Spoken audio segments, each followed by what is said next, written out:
Bonjour à tous, bienvenue au Salon de l'Agriculture de Paris, porte de Versailles. Très heureux de vous retrouver pour ce numéro exceptionnel de dimanche en politique sur France 3 Bourgogne-Franche-Comté.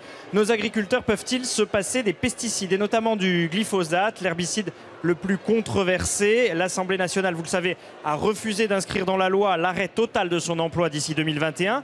Emmanuel Macron a explicité sa vision au début de ce salon, mais des voix s'élèvent pour demander son interdiction totale rapide au nom du principe de précaution. On en parle tout de suite dans Dimanche en politique.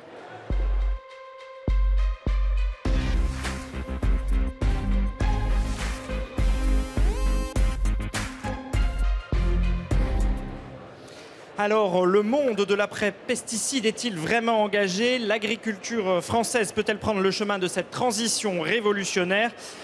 Qui, aujourd'hui, peut aider nos agriculteurs à vivre cette transition et se passer des produits phytosanitaires? Un monde sans pesticides est-il pour demain? On se questionne et on en débat avec nos invités ici au Salon de l'Agriculture de Paris. Christian Morel, bonjour. Vous êtes agriculteur à Saône, dans le Doubs, membre de la FDSEA du Doubs. Merci d'être avec nous. Bonjour, bonjour à tous. Nicolas Giraud, bonjour. Vous êtes éleveur à Salins-les-Bains, dans le Jura, secrétaire national de la Confédération paysanne. Didier Martin, bonjour. Bonjour. Vous êtes député La République En Marche de Côte d'Or, rapporteur de la mission d'information parlementaire sur les produits phytopharmaceutiques. Frédéric Roure, bonjour. Bonjour. Vous êtes dirigeant et fondateur de Géochanvre, une start-up basée dans Lyon qui propose des alternatives naturelles aux pesticides. On évoquera ces possibilités avec vous dans quelques instants. Merci à tous d'avoir accepté cette invitation. Vous qui nous regardez, vous pouvez bien sûr commenter cette émission avec le hashtag DIMPOLBFC comme Dimanche en politique Bourgogne-Franche-Comté. Alors, Christian Morel, j'ai envie de vous poser la question très simplement et même un peu cash, on va y aller directement. Les pesticides, le glyphosate, pour vous, agriculteurs, c'est quoi? C'est votre meilleur ennemi, le sparadrap dont vous aimeriez vous débarrasser, quelque chose qui est indispensable pour votre métier? Comment vous définiriez les choses? C'est une réponse complexe quand même. Dans un monde complexe, je crois que l'agriculture a toujours fait que de répondre à la demande du consommateur depuis très longtemps. Je crois que nous avons toujours répondu, alors, que ce soit de manière quantitative ou qualitative, à ce que voulait le consommateur. Aujourd'hui, pesticides, pourquoi? Parce qu'à un moment donné, les plantes sont un peu comme nous. On a des jours de bien, des jours où on aime moins bien, à un moment donné, et parfois il y a besoin aussi d'un petit renfort qui s'appelle soit un fongicide, soit un pesticide à ce moment-là. Voilà. Quand vous dites comme nous, c'est-à-dire que vous comparez ça à des antibiotiques par exemple? En gros, c'est ça. Le terme est un peu aussi complexe quand on parle d'élevage. d'élevage. Je crois qu'il y a eu beaucoup d'efforts de fait par le monde médical sur les antibiotiques, comme il y a eu beaucoup d'efforts de fait par le monde agricole sur les pesticides à un moment donné. Je crois qu'aujourd'hui, ce qu'on peut dire, c'est qu'il y a déjà eu 500 matières actives de supprimées du marché il y a 15 ans. Donc c'est quand même énorme. On a des produits de moins en moins polluants. Il y en a encore, c'est vrai. Mais aujourd'hui, pour se défaire de ça, il faudra quand même aller sur la recherche et faire beaucoup de recherches et avoir du temps devant nous, parce que ce n'est pas du jour au lendemain, ce n'est pas d'un claquement de doigts qu'on va dire on arrête les pesticides du jour au lendemain. Alors j'ai envie d'entendre Nicolas Giraud tout de suite, parce que vous, à la Confédération paysanne, vous êtes un peu plus contre, j'allais dire. Vous n'êtes pas très favorable aux pesticides. Est-ce que vous avez l'impression qu'on peut s'en passer et à quelle échéance? Nous, franchement, à la Confédération paysanne, on fait le pari qu'on peut se passer des pesticides, ça c'est certain.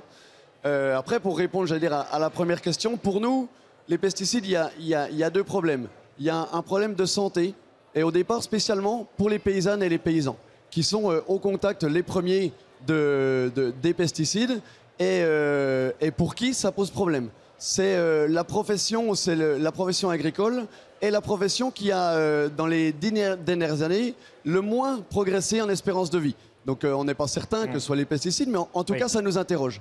Et il y a des questions qui se posent, mais il n'y a aucune étude qui confirme pour l'instant la question. Et la deuxième chose, pour nous, les pesticides, c'est des outils de guerre économique qui ont été mis en place à un moment donné pour nous expliquer qu'il fallait produire moins cher, qu'il fallait produire plus.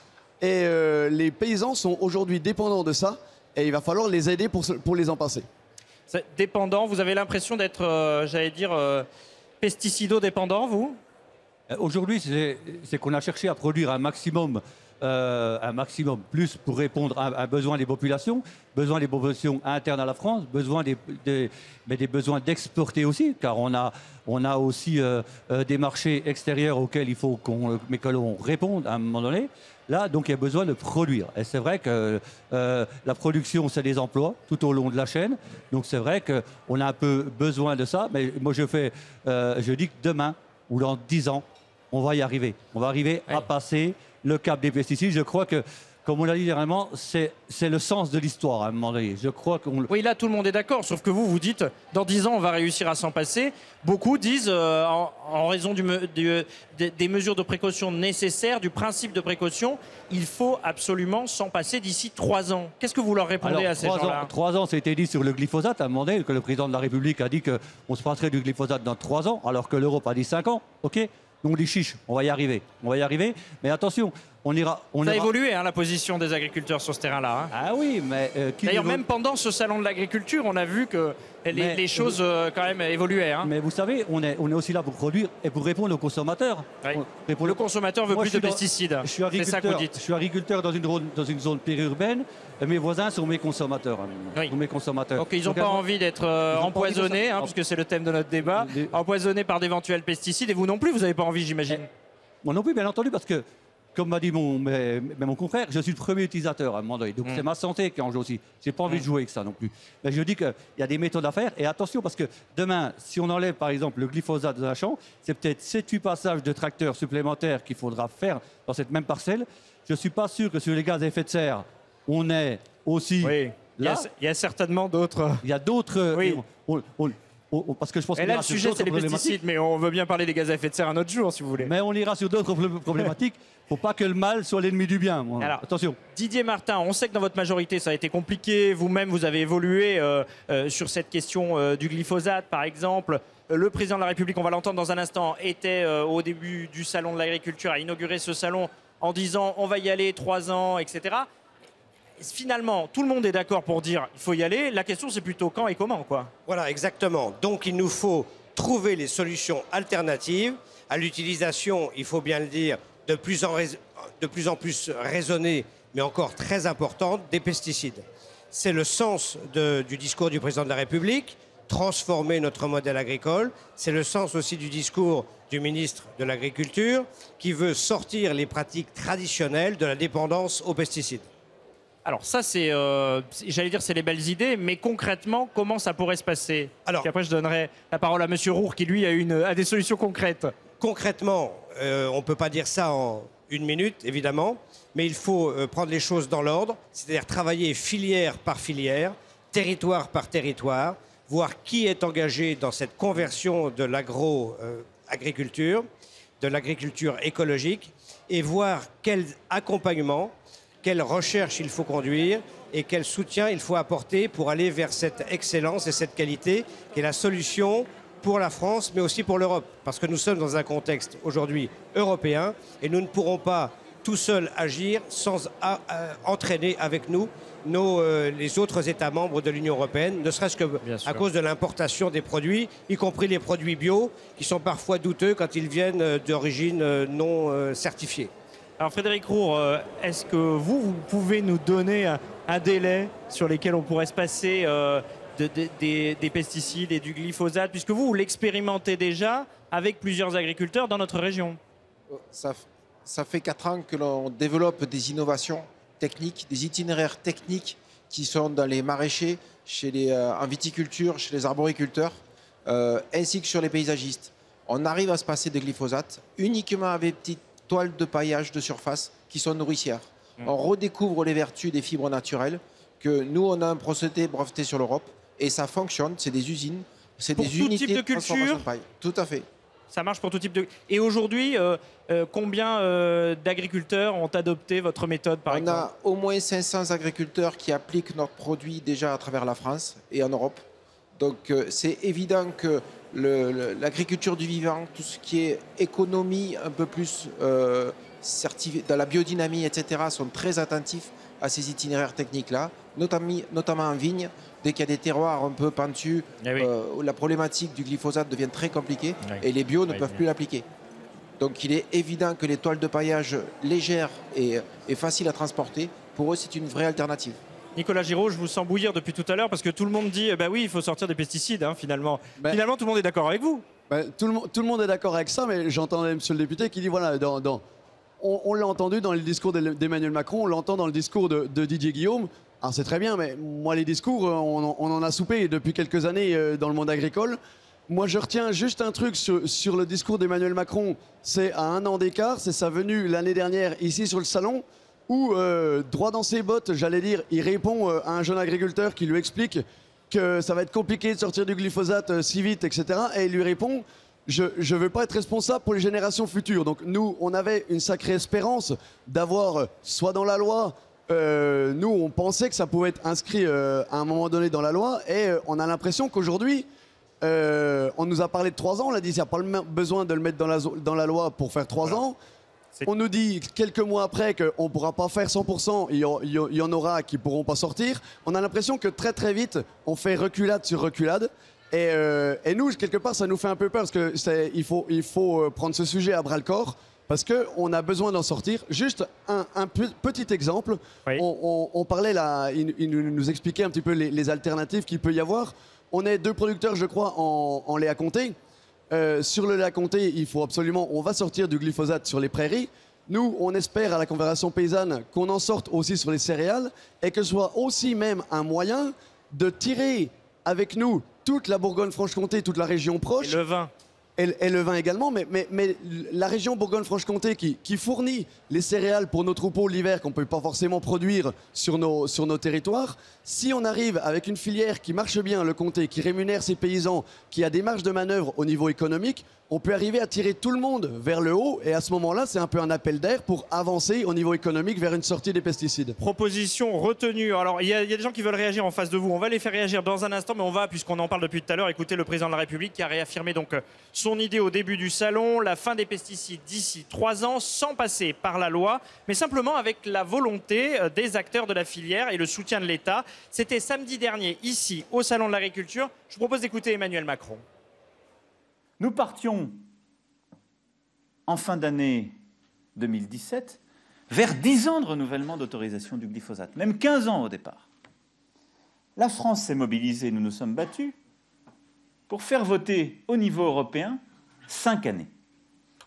Et ce que nous voulons faire, nous, c'est faire mieux, pas en surtransposant, c'est l'engagement que j'ai pris, donc pas en passant dans la loi une contrainte qui aurait créé une différence par rapport à nos voisins, mais en montrant dans les faits que nous pouvons le faire en 3 ans, par la mobilisation collective, par des solutions co-construites filière par filière.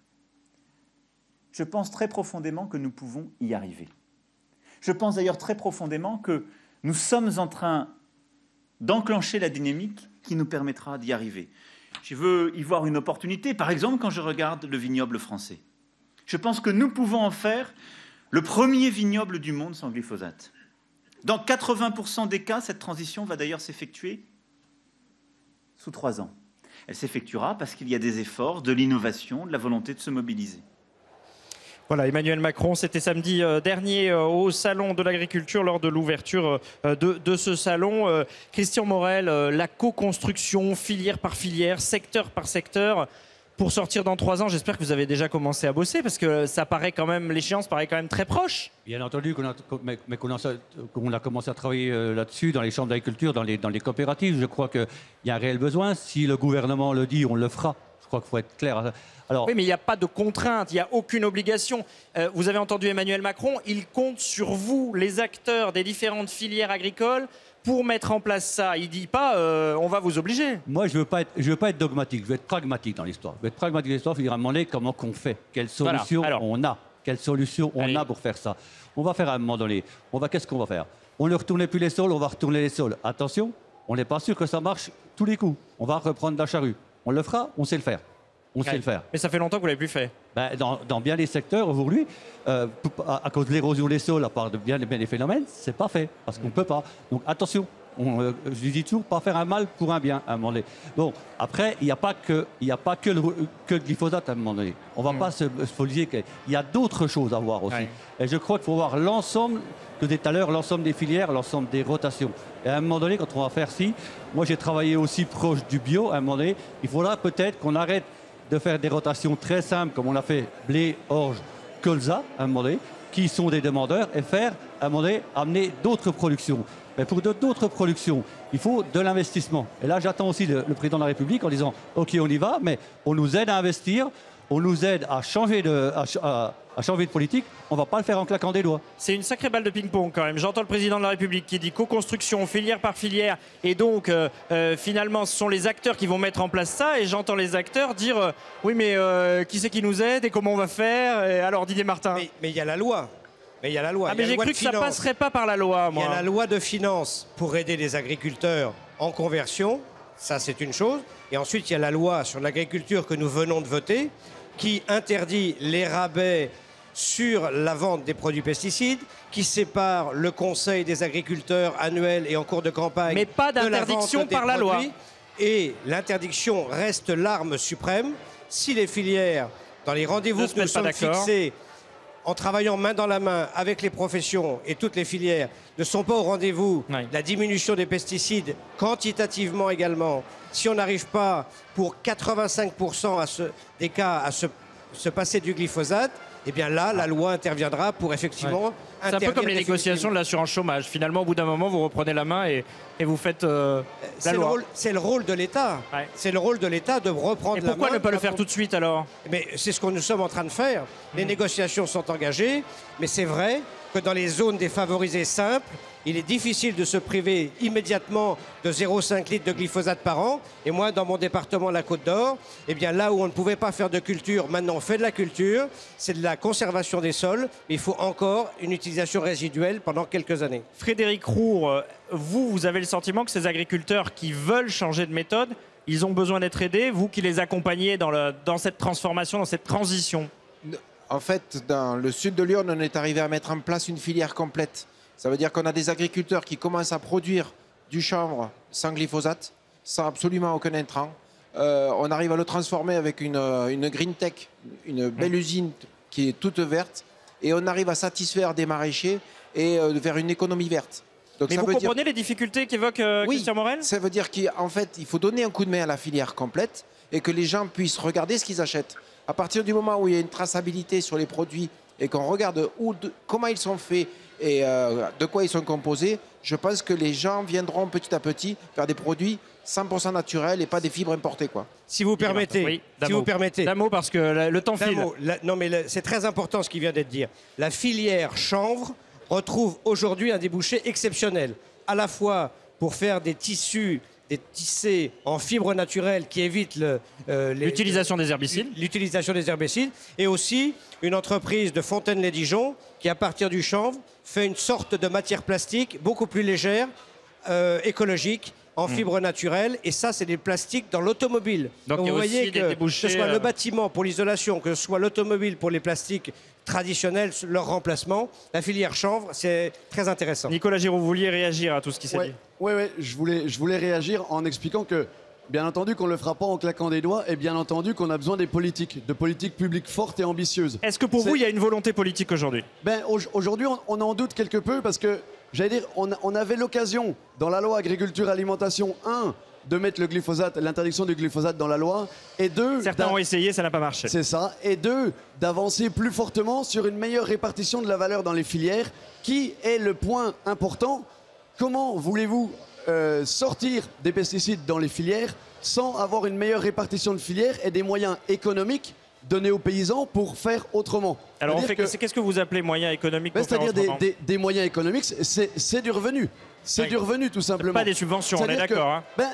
Bien sûr que si, qu'il y a aussi le volet subvention. La politique agricole européenne, c'est 9 milliards d'euros qui tombent tous les ans pour l'agriculture française. Est-ce qu'avec ces 9 milliards d'euros, on n'est pas capable de prendre à bras-le-corps un débat aussi important que la sortie des pesticides? Est-ce qu'il faut l'inscrire dans les négociations, Frédéric Roux, est-ce qu'il faut l'inscrire dans les négociations de la réforme de la PAC, la politique agricole commune, plus clairement? Actuellement, je reprends des chiffres, Le budget des pesticides et des plastiques en agriculture, c'est 8 milliards d'euros par an. Et on se rend compte que si la PAC, la future PAC, n'intègre pas les sols vivants, n'intègre pas cette logique d'agriculture durable, avec des filières nouvelles, qui sont sans phyto, en amont, etc., il y aura de réels problèmes si la PAC n'intègre pas ça, quoi. Question Morel. Tout à fait, je crois qu'on va être tous d'accord sur un point, c'est que si on veut baisser ces pesticides, il faut créer des outils économiques nouveaux. On a une chance au niveau de la future PAC. Vous disiez qu'il faut une coordination européenne aussi. Hein. On veut une coordination européenne. La France peut passer à 12% de fléchage de son budget PAC sur une transformation au niveau des opérateurs économiques. Allons-y, allons-y. Je crois qu'il faudra mettre de l'argent sur des outils nouveaux, sur des filières nouvelles, car tout ce qu'on a aujourd'hui dans des filières blé, hanche, colza, qui ont gagné le paysage il y a 30 ou 40 ans, dans un système sans pesticides, ne passera pas. Il faudra ramener autre chose, autre production, le chanvre, la luzerne et autre chose dans notre paysage pour y passer. Et là, vous dites que ça va prendre du temps. Là, ça va prendre du temps. Et deux, il faut créer les outils économiques. On ne les a pas. On ne les a pas aujourd'hui. Frédéric Roux, on veut vous répondre. C'est vrai que les outils industriels formeront le paysage, y compris de l'amont jusqu'à l'aval. S'il n'y a pas les outils industriels qui soient vertueux, ça sera de la délocalisation systématique. Les 8 milliards d'euros que je disais tout à l'heure comme des budgets qui sont des plastiques et des bioplastiques et pesticides, c'est de 100% de l'importation. Alors que là, on recrée de la richesse pour les agriculteurs que je sais payer sur un produit qui ne valorise pas.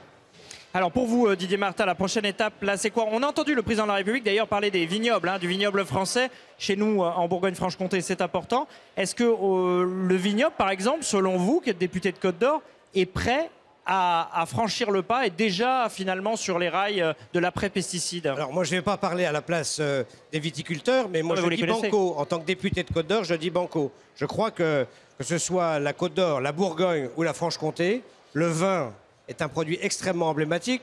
Il y a le lait, bien entendu. On en a quelques exemples sur la table avec du fromage, évidemment. Avoir des vins de Bourgogne et de Franche-Comté qui seraient effectivement produits sans glyphosate, ce serait quand même à condition que le consommateur le sache, à condition que le consommateur puisse choisir ses produits en toute connaissance de cause, parce qu'il y aura quand même une valeur à payer supplémentaire.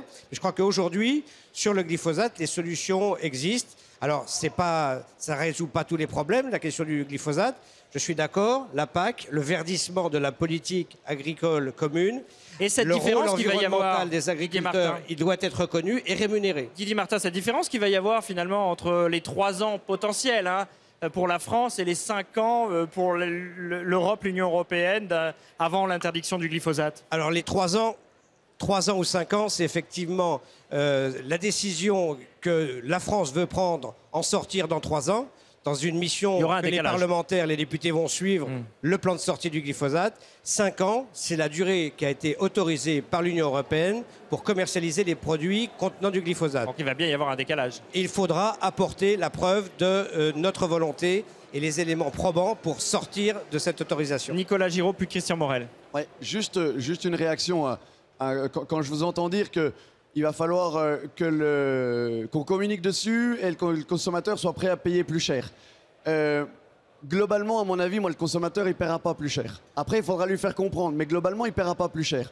Quand on a une agriculture qui donne une direction intensive, qui donne une direction où on a des problèmes de santé publique, où on a des problèmes de pollution de l'eau, de pollution des sols, où on a une alimentation qui n'est pas forcément de qualité par rapport aux attentes du consommateur, eh ben, ça engendre tous des coûts, toutes des externalités négatives qui ne coûtent pas au consommateur quand il achète son vin ou son produit, mais qui coûtent à la société de manière générale. Bien sûr, et nous, il nous semble que il faut qu'on aille vers l'intérêt général plutôt qu'une somme d'intérêts particuliers, qui soit économique ou financier. Et ça, c'est le rôle des politiques publiques. Christian Morel. Je voulais simplement répondre à ça. C'est qu'un journal important, c'est The Economist, a dit il y a très peu de temps que la France aujourd'hui avait l'agriculture la plus durable et la plus... Ah, on l'a entendu. Vous ne pouvez pas dire le contraire. Vous ne pouvez pas dire le contraire. Il n'y croit pas, Nicolas Giraud. Et la mieux organisée, à un moment donné. Mais pour répondre à tous ces nouveaux défis, pour répondre aux défis du sans glyphosate, pour répondre aux défis demain qu'on aura des sans pesticides, la France sera obligée de monter en gamme. On va monter en gamme de notre production parce qu'on a d'autres pays européens, d'autres pays mondiaux qui ont pris notre place certains marchés. Donc notre objectif, c'est de monter en gamme, de produire mieux, de produire des produits plus élaborés pour rester demain sur le marché et amener du revenu à nos si paysans. possible, pas trop plus cher pour le consommateur, parce qu'il ne faut pas... Non. Juste une petite réaction. Oui, évidemment. Oui, c'est vrai que l'agriculture française est remarquable. Mais en même temps, votre syndicat, la FNSEA, donne une direction au monde agricole sur une volonté d'intensifier, une volonté de produire plus, vous l'avez dit tout à l'heure, et une volonté quelque part d'industrialiser le modèle. Et à partir du moment où on donne cette direction-là, nous, on soulève le risque que ça fait peser sur, la disparition des paysans, 2, les problèmes territoriaux, les problèmes environnementaux. Un exemple tout bête qui n'est pas lié avec les pesticides, mais si on estime que notre agriculture est la meilleure du monde, à ce compte-là, on aurait dû être les 4 syndicats agricoles ensemble réunis quand la Confédération paysanne a démonté la salle de traite des 1000 vaches pour expliquer que c'était pas le modèle qu'on voulait partout en France. Vous n'avez pas l'impression, Nicolas Giraud, que tout le monde en vient un peu sur vos positions quand même? Il y a encore ne serait-ce qu'un an, on était loin de cette évolution. Est-ce que ça vous fait pas quand même plaisir? Quelque part que nos mots soient repris et puis qu'on nous explique qu'il va falloir faire une transition agricole, que dans la bouche des responsables agricoles FNSE on entende ça, que dans la bouche d'un président de la République on entende ça, c'est très bien. C'est bien. Bien sûr, les consciences changent, mais après, comme je le disais tout à l'heure, maintenant on attend des actes parce que ça urge pour les paysans, ça urge pour les consommateurs. Christian Morel, Lamo, il peut y avoir des points d'accord quand même pour un avenir sans pesticides? On n'est pas si loin que ça sur beaucoup de territoires. On dirige des champs d'agriculture les uns à côté des autres. On arrive à le faire. On arrive à le faire. Mais à un moment donné, il faut être, je dis, pragmatique. L'affaire des 1000 vaches, ok, on ne va pas revenir là-dessus à un moment donné. Parce que c'est quand même... On refera un débat, promis, on reviendra pour faire un débat. Merci d'avoir participé. Revenir sur un débat là-dessus et on va discuter. Merci à tous, merci aux équipes techniques de France Télévisions pour la réalisation de cette émission ici au Salon de l'Agriculture de Paris. Dans un instant, le point sur l'actualité régionale et puis dimanche en politique, la suite avec Francis Letellier. Bon dimanche à tous sur France 3.